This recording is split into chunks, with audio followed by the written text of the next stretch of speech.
राष्ट्रवादी काँग्रेस पक्षाकडून राज्यसभेचे उमेदवार म्हणून ज्येष्ठ नेते राजेंद्र जैन यांच्या नावाची घोषणा करण्यात आली।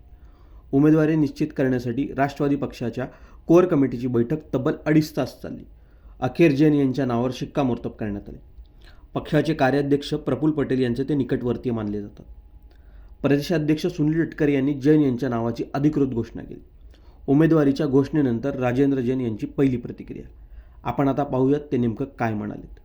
एक महत्त्वाचा निर्णय पक्षाने घेतलाय। अचानक ऐनवेळी उमेदवारी जाहीर झाली आहे, माहिती समोर येते, काय सांगाल? मी पक्षाचा इमानदार कार्यकर्ता आहे आणि मी ज्या दिवसापासून पक्षाची स्थापना झालेली आहे त्या दिवसापासून कार्यकर्ता म्हणून काम करत आहे।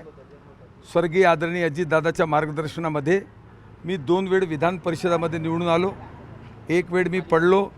गोंदिया जिल्हा मध्यवर्ती सहकारी बँकेत मी 19 वर्षापासून अध्यक्ष आहे आणि माझ्यावर पक्षाने जे जबाबदारी दिली आहे, आदरणीय सुनेत्राताई पवार, आदरणीय पार्थदादा पवार, आदरणीय छगन भुजबळ साहेब, दिलीप वळसे पाटील साहेब, आदरणीय सुनील तटकरे साहेब आणि माननीय खासदार प्रफुल्ल पटेल साहेब यांनी जे विश्वास व्यक्त केला आहे, मी विदर्भात एक चांगल्या पद्धतीने काम करून आणि आदरणीय अजितदादाचे जे स्वप्न आहे ते पूर्ण करण्यामध्ये ज्या पद्धतीने आजपर्यंत मी पार्टीच्या पक्षाचा कार्यकर्ता म्हणून, इमानदार कार्यकर्ता म्हणून मी काम केलेलं आहे, त्या पद्धतीने मी काम करणार आणि हे भरपूर जे आशीर्वाद सर्व नेत्यांनी माझ्यावर दाखवला आहे हे खरं उतरणार।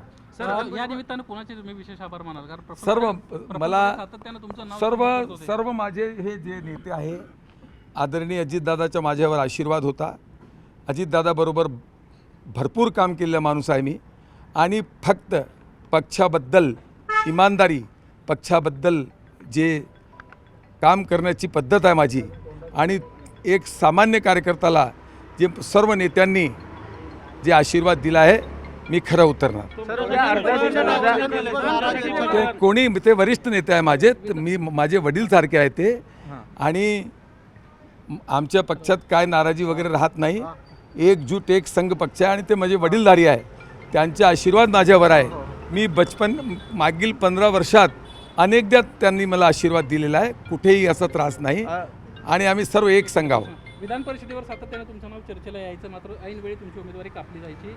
तुम्हाला काही शब्द दिला होता का? काही शब्द नाही, मला का मिळाला का नाही मिळाला याची मी कधीच पर्वा केली नाही। फक्त पक्षाचं काम केला, एक निष्ठेने इमानदारीने काम केलं, त्याचा मला आज परिणाम मिळालेला आहे।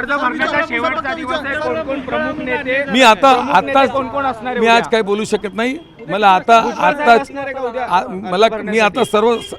आताच कळला। ते आता मला सांग, माझे पक्षनेते जसं सांगतील, जे वेळ देतील त्या वेळी मी पक्ष अर्ज भरणार। तुमचं नाव निश्चित करण्यात आलं, तुम्हाला कधी कळवण्यात आलंय किंवा काही चर्चा? आता बोलवलं मला। आमच्या पक्षात कोणावर अन्याय होत नाही आणि ते तो वडीलधारी आहे, त्यांच्या आशीर्वाद शिवाय काही होत नाही।